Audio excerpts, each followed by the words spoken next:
Good morning. I'm Amanda Hayes. I'm your Justice Coordinator, and I use she, her pronouns. On behalf of the First Unitarian Universalist Church of Columbus, Ohio, welcome to our Sunday service. We gather here and online on the stolen land of the Adena, Hopewell, Wyandot, Miami, Seneca, and Cayuga peoples. We will now take a moment of silence to acknowledge this history of injustice, peril, and pain, and hope, to lift up the continued presence of Indigenous people here today.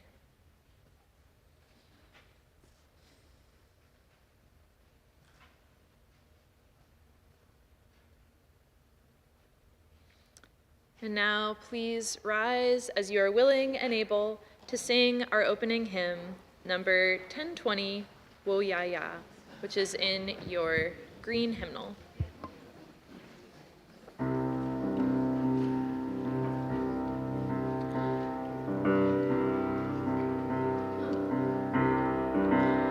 We are going, heaven knows where we are going, but we know within, and we will get there.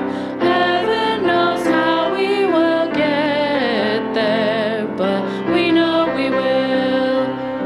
It will be hard, we know, and the road will be muddy and rough, but we'll get there. Heaven knows how we will get there, but we know we will. Wo-ya-ya, wo-ya-ya, wo-ya-ya, wo-ya-ya. We are going, heaven knows where we are going, but we know within, and we will get there. Heaven knows how we will get there, but we know we will.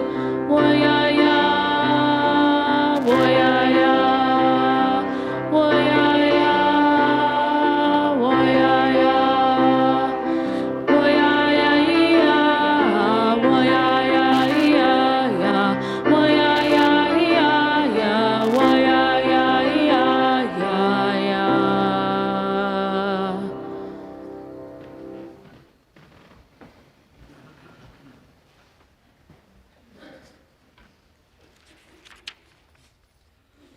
Good morning. I'm Jim Conlon, and I'm happy to serve this congregation as a member of your Board of Trustees.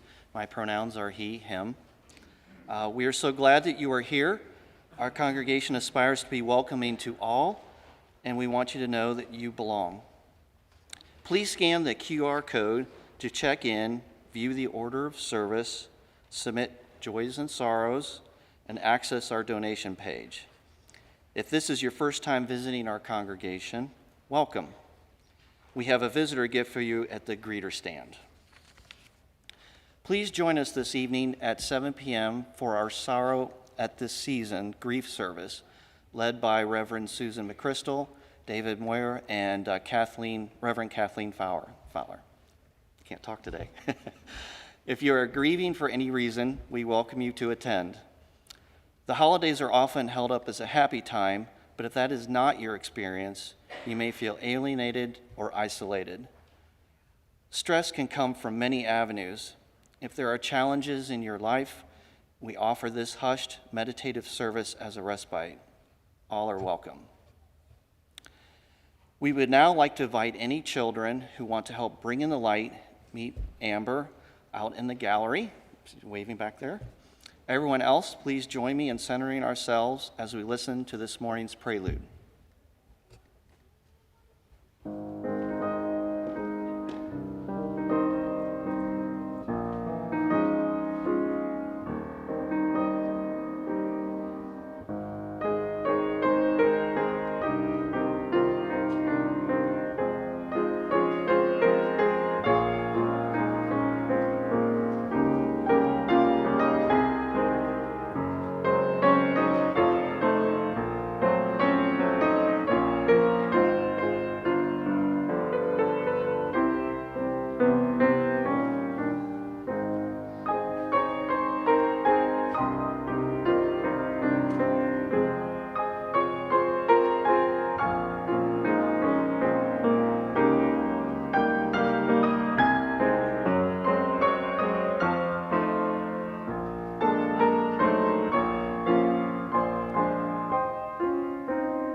Good morning. My name is Reverend Kathleen Fowler, and I am privileged to be your minister of pastoral care. And my pronouns are she and her. It is now time for our children to bring in the light.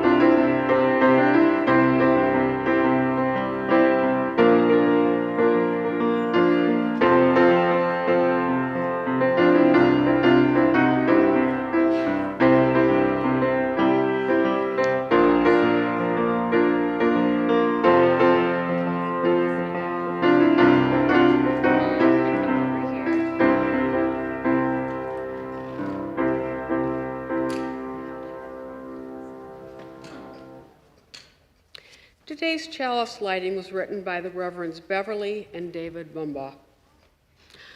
Our church exists to proclaim the gospel that each human being is infinitely precious and that the meaning of our lives lies hidden in our interactions with one another. We wish to be a church where we encounter each other with wonder, appreciation, and expectation, where we call out to each other's strengths, wisdom, and compassion that we never knew we had.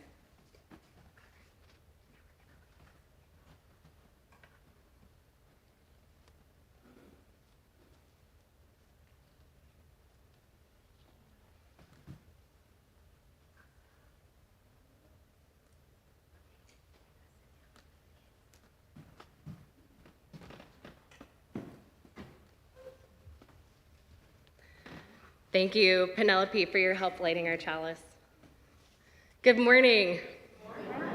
I'm Amber Scott, your Director of Religious Exploration, and my pronouns are she, they. For more information about our programs for children, youth, and families, or to volunteer, please email me at amber@firstucolumbus.org. Today's story is called Neither, written and illustrated by Arilee Anderson. Once upon a time, there were two kinds, this and that. These and those. One or the other, until... Huh? What kind are you? I'm both. You can't be both. You must be neither. I'm neither. Neither tried to play this game. You can't play with us. You're not rabbity enough. Neither tried to play that game. You can't play with us. You're not birdie enough. Why don't you find somewhere else? You're not one of us. You're neither. Neither, neither, neither. Whoosh.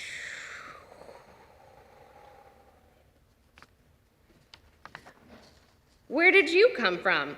Huh? I'm from the land of this and that, but I'm neither. So I'm looking for somewhere else to fit in. This isn't somewhere else, but you will fit in here. Where's here? The land of all. So many different kinds. Come play with us. But I'm different from everyone here. I'm neither red, nor orange, nor yellow, nor blue. Exactly. Excuse us, we're from the land of this and that, but we don't fit in at home. We are looking for somewhere else. But you said I was neither. You said I should go somewhere else. Well, This isn't somewhere else. This is the land of all, and everyone fits in here. Once upon a time, there were many kinds, this and that, somewhere and whatnot. Either, very, sort of, just, rather, a little, neither, and both. And all were welcome. The end.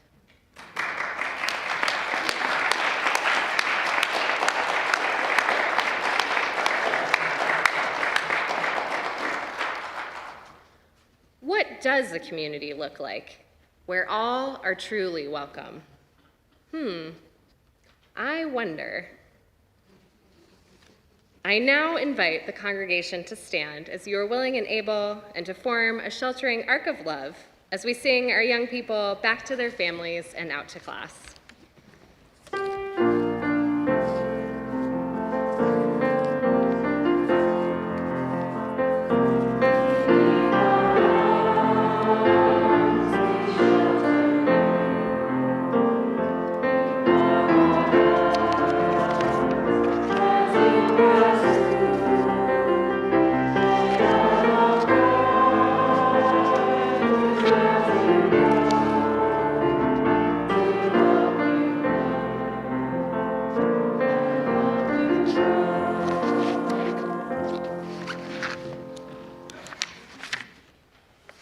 Good morning again.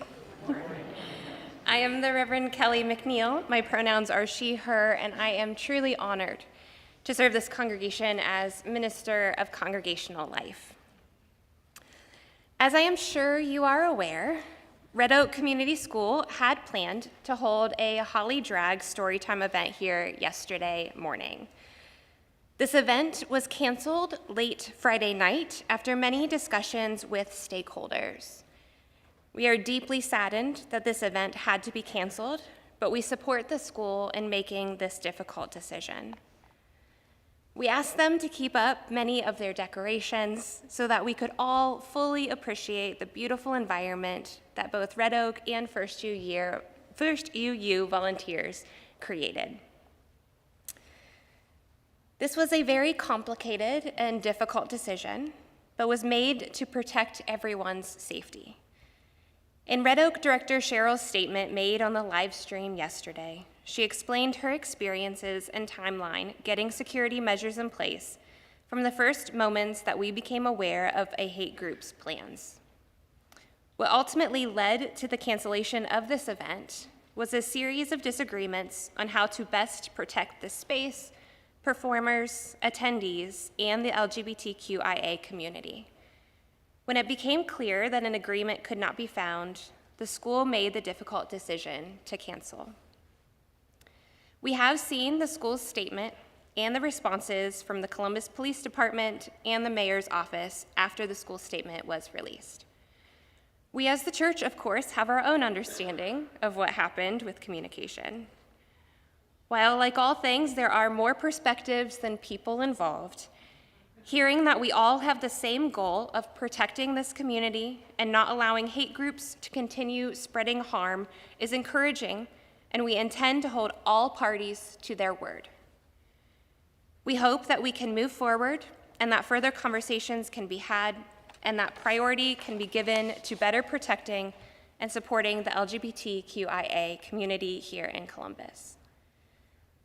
There were many silent partners who worked diligently to help Red Oak pull off a safe event, and we want to thank you for the time and effort that you put in and your obvious love and support for not only the LGBTQIA community, but for all marginalized communities.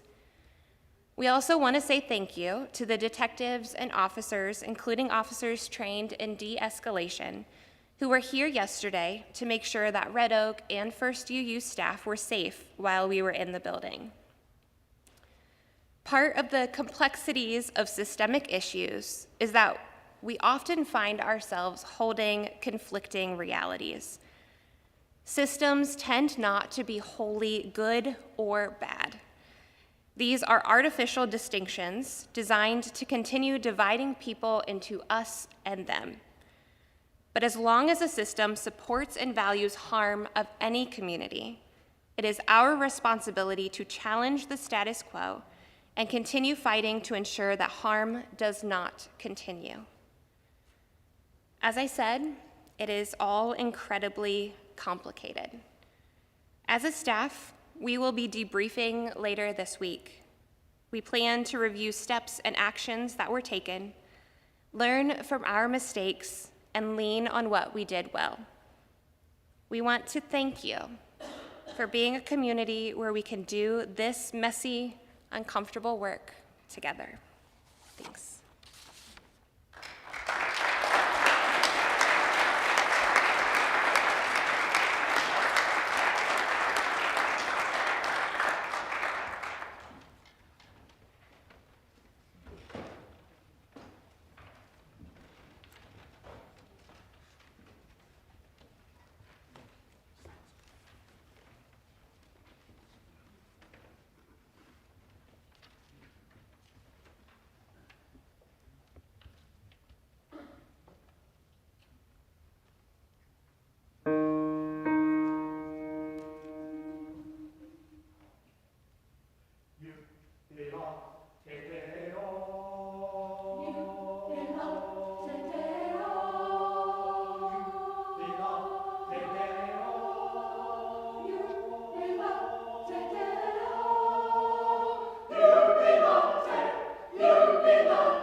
Our centering words this morning are titled "The Wonder of a Fist" by Reverend Teresa Soto. Until you are a couple of years old, people count your age in months. I met a baby with blue eyes and dinosaur pajamas, 4 months. I couldn't stop thinking about how much information he was collecting and enjoying. I watched him observe his fists with studious wonder.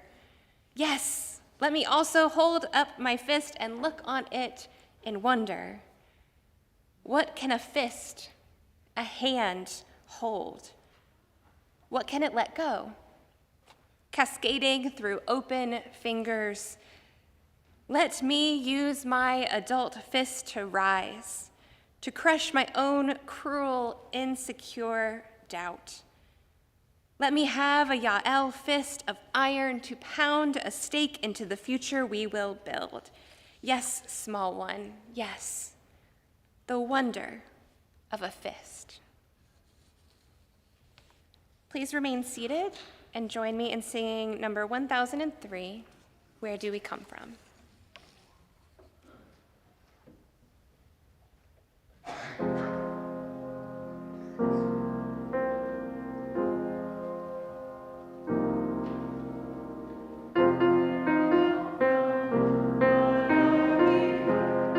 Are we going? Where do we come from? What are we? Where are we going?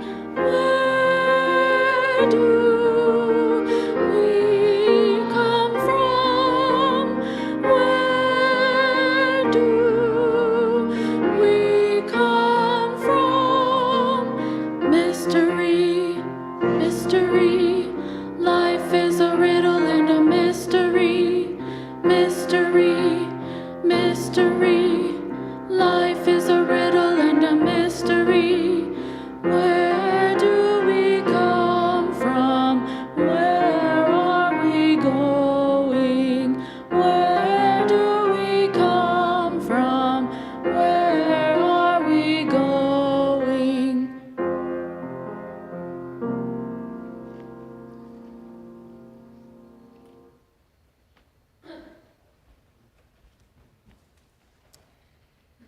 Over the last few weeks, as I sit in my office, I've taken some moments to stop and listen to the sounds coming from the hallways and outside.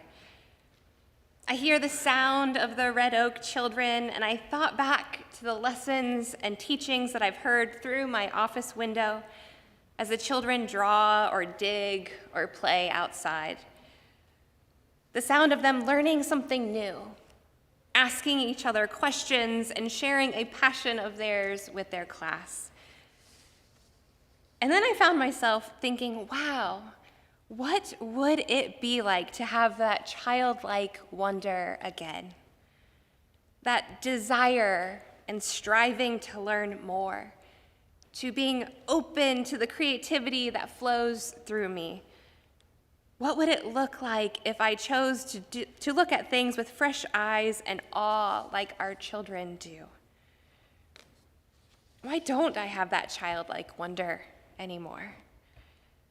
I know I used to have it.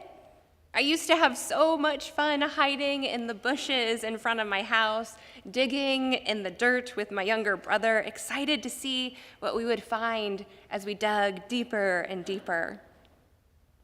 I used to spend hours wondering what it would be like to be a character in my favorite movies or books. I used to spend a lot of time exploring how I would answer the questions in the hymn that we just sang.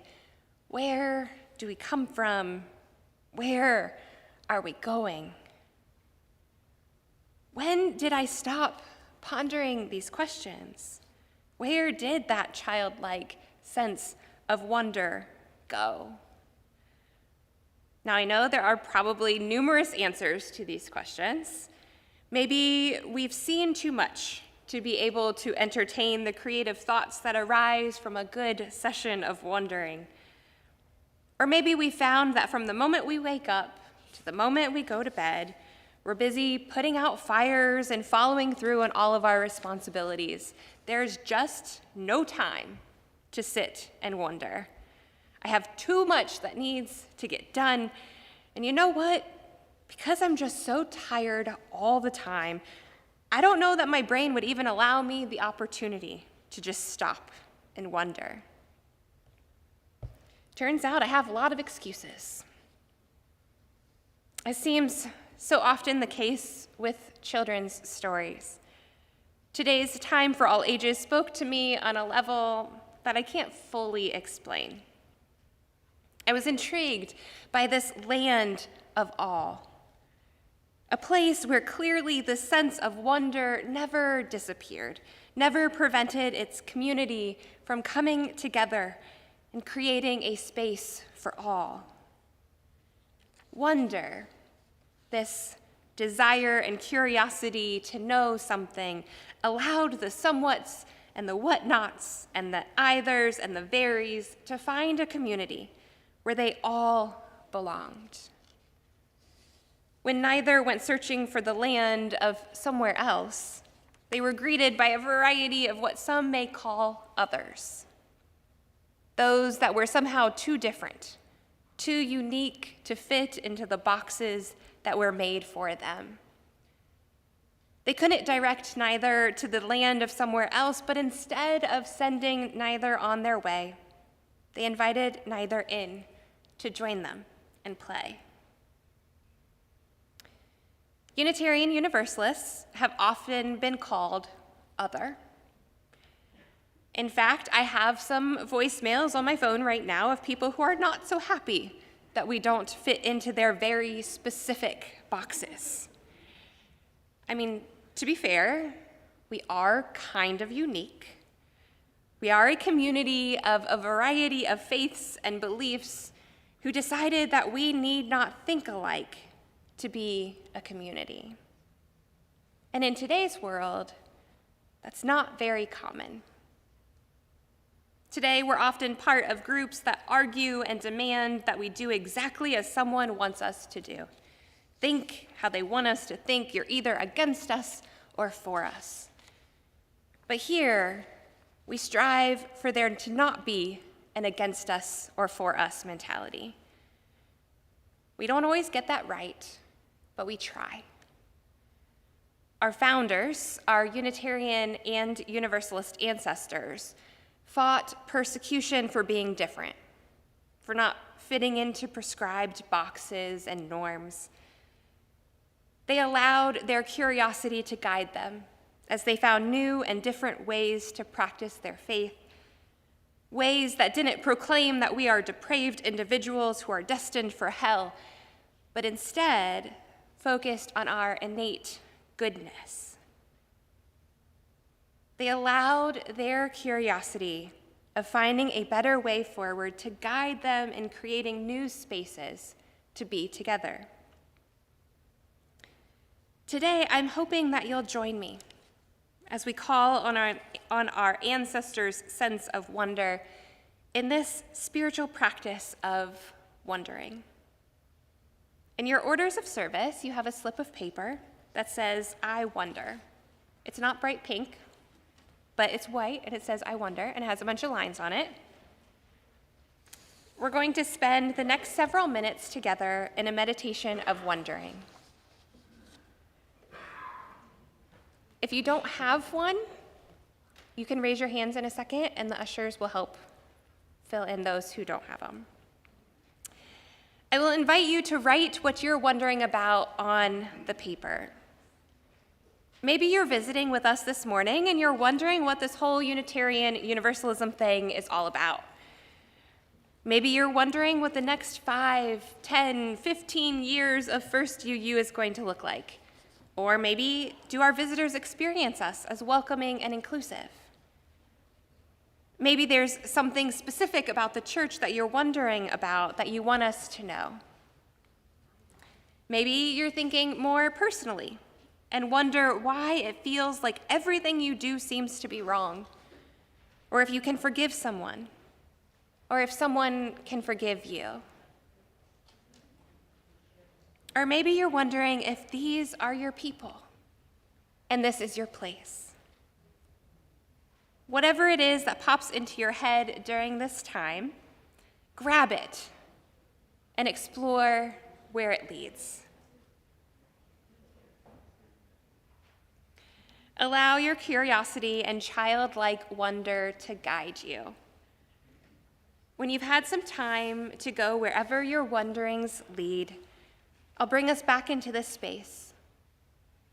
And when we do come back, I'll invite you to drop your wonderings into the collection baskets as they come around. For those of you joining us online, you can put your I wonder into the chat or email them to me. Throughout this month, I'll compile your wonderings, and we can find ways to explore some of these wonderings together. I can't promise you that I can answer all of your wonderings, but maybe we can all sit in a space together. As my professors always used to say, if you have a question about something, someone else probably does as well. All right, does that sound good? All on the same page here? Does everybody have a slip of paper and something to write with? Perfect. All right, so I'm going to invite you to find a comfortable position. You can move around the space if you would like, but I will invite you, if you're comfortable, to close your eyes. And let's take 3 deep breaths together.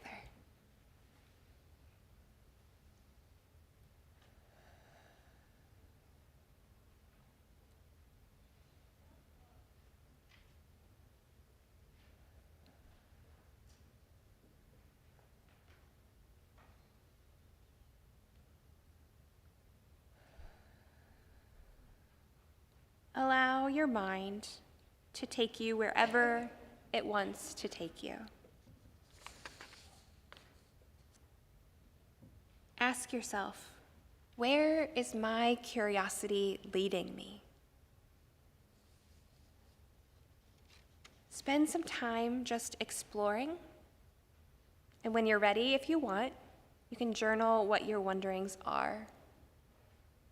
Nathan is going to play some meditative music, and I will ring our temple bell when it is time to come back into this space.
Thank you for joining us in this brief exploration into wonder. If you would like to share, as I said earlier, please drop your thoughts into the basket as it is passed around a little bit later. Those of you online, please put your wonderings into the chat or email them to me. I did get an email during this time from my mother, who said, "I wonder how many other things you did as a child you're going to confess to in your sermons."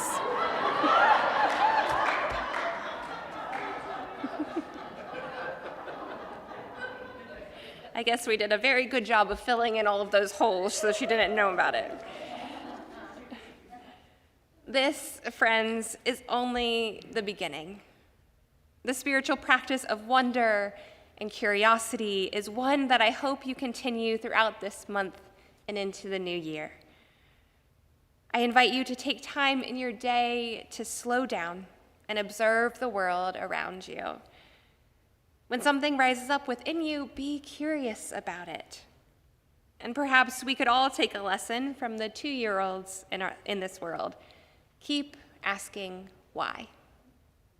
Ask why so many times that it becomes instinctual. Allow your curiosity to guide your days and be open to the world of possibilities that present themselves to you. May we all find our inner childlike sense of wonder again. Amen. Blessed be. May it be so.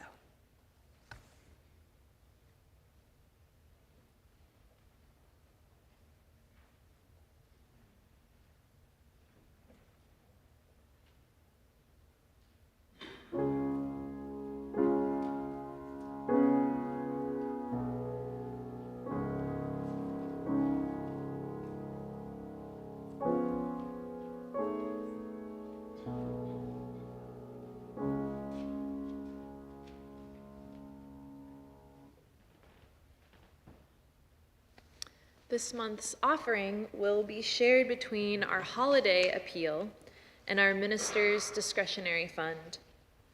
Our minister's discretionary fund is used to provide confidential assistance to those in our community facing emergency financial need. This fund has helped individuals and families to heat their homes through the cold winter months, put food on the table for single parents who have suddenly find themselves out of work, and much more. Our holiday appeal helps our church extend our community support and continue our vital programs all year long. Please use the QR code, text the number on the screen, or go to our website, firstuucolumbus.org, and click the Donate tab to share as you feel called and are able. Our offering will now be gratefully received, and thank you for your generosity.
Homes can be a doorway into another world, each one a simple arrangement of otherwise ordinary words that together evoke presence, wonder, and possibility.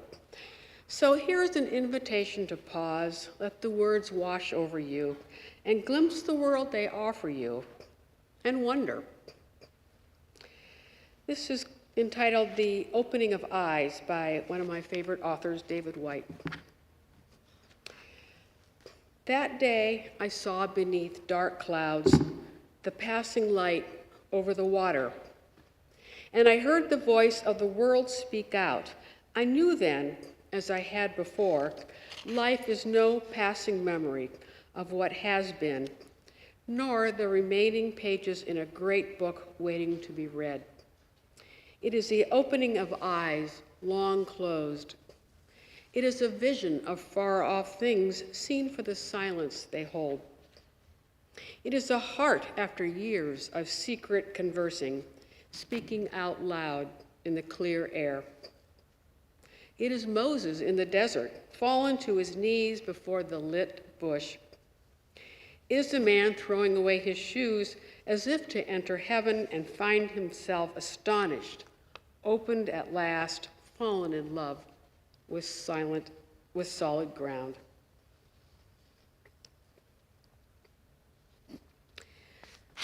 This morning we lift up a hopeful possibility. In California, our reparations task force is working on a presentation that will be presented to lawmakers next year that will make financial reparations for those in California whose ancestors were subjected to slavery or whose lives are now subjected to racism.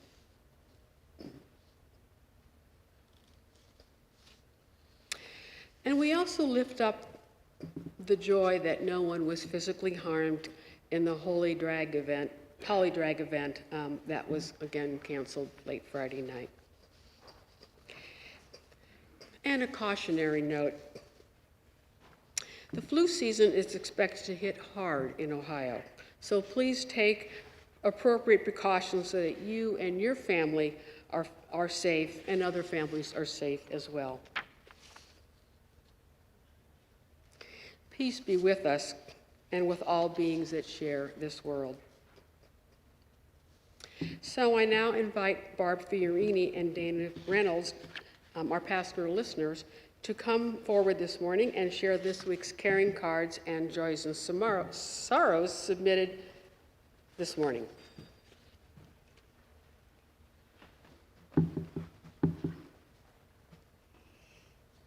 Hi, I'm Barb Fiorini, and I'm going to read the caring cards for today. We have two. And the first one I'm going to read with a very heavy heart. Our thoughts and prayers go to the beloved son, Andy W. His mother, Carol W., died last Tuesday morning. Carol was a longtime member who lovingly gave this congregation so much of her time and talent and love. Plans for her memorial service are pending, probably closer to spring.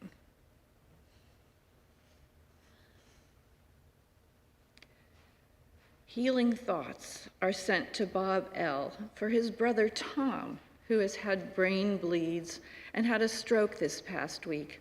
He is now able to move his right arm and wave a finger to say hi. His doctor is very optimistic about recovering much more movement, and Bob welcomes phone calls. And now we're going to hear from Dana, the joys and sorrows that were submitted this morning. And I just wanted to say to be sure to visit the caring table in Beach Hall after the service to sign the cards that I just read. Whether or not you know the person, it really means a lot. Thank you.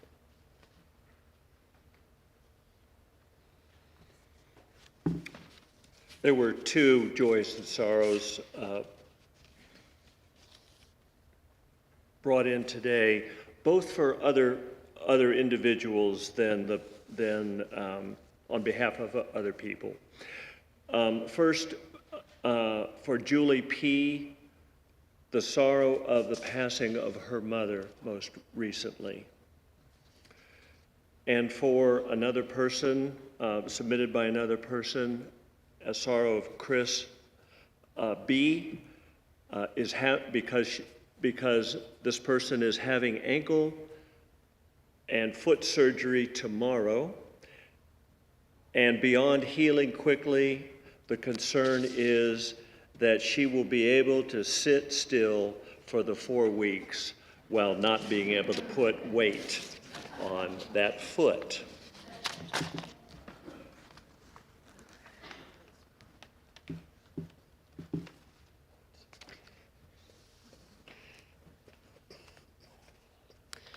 May we hold these joys and sorrows and all those yet unspoken gently in our hearts. And as an extension of the care that we offer through the caring cards, holiday cards are once again in Beach Hall for you to sign today and December 11th. The caring team prepares cards for the staff and for members who have moved away during the year. So be sure to come and wish them a happy holiday season and sign the cards.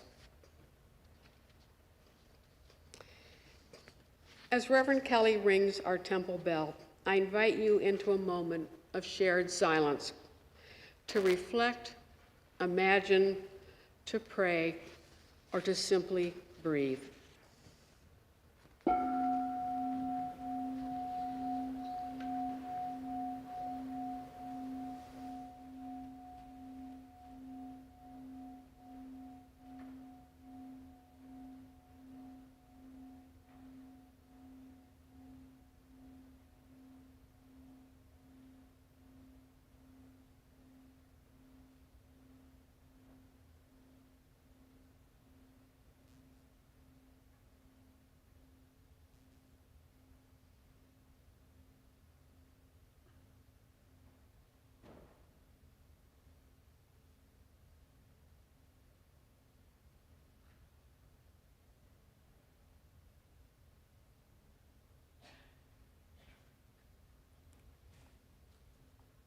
Please rise as you are willing and able to sing our closing hymn, number 1064, Blue Boat Home.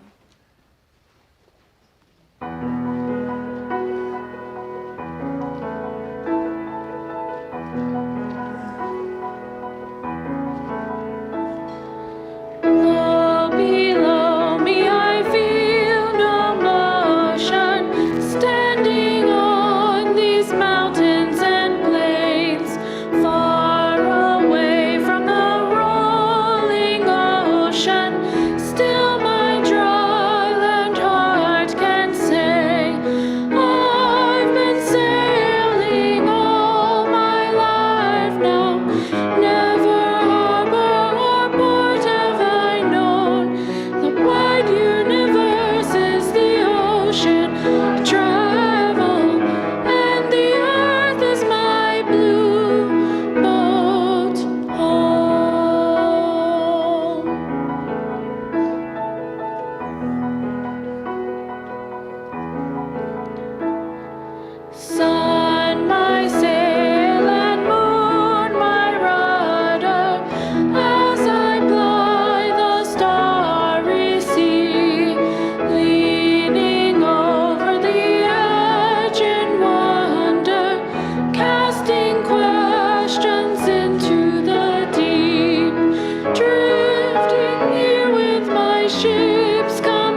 extinguish our chalice, you might want to join together and connect hands.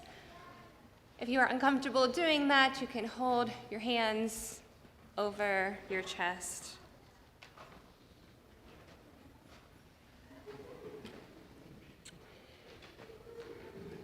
Please join me in speaking our vision statement as we extinguish our flame together. We extinguish this flame, but not the light of vision. As we go forth, let us heal and transform ourselves and our world through reason and love. Our chalice is extinguished.